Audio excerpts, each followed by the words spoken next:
some fresh sage. The sounds of celebration miles away are stuck in Hala Kofa's head.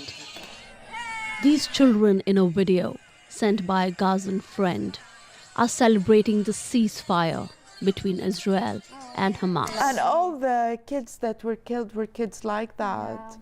You know, they're so hopeful. For the 47-year-old Manitoban, the news of the ceasefire is very personal.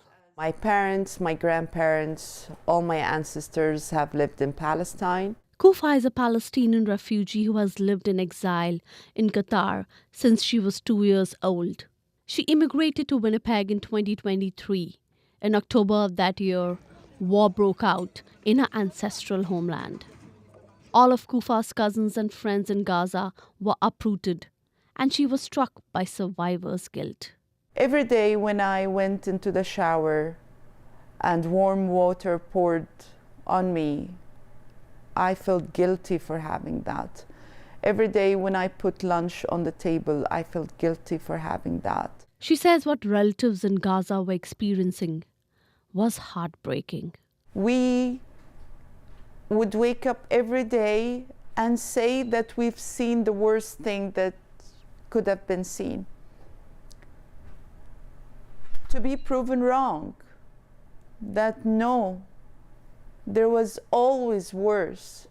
And then, after 15 months, finally, some good news. There's been a major breakthrough in the Middle East crisis tonight. Israel and Hamas have agreed to a ceasefire in Gaza and a hostage release. In the days following the ceasefire, her cousins returned, but the reminders of war greeted them. When they returned back to Rafah, because they live in Rafah, the streets among all the rubbles that are there are filled up with skeletons and skulls of unknown people.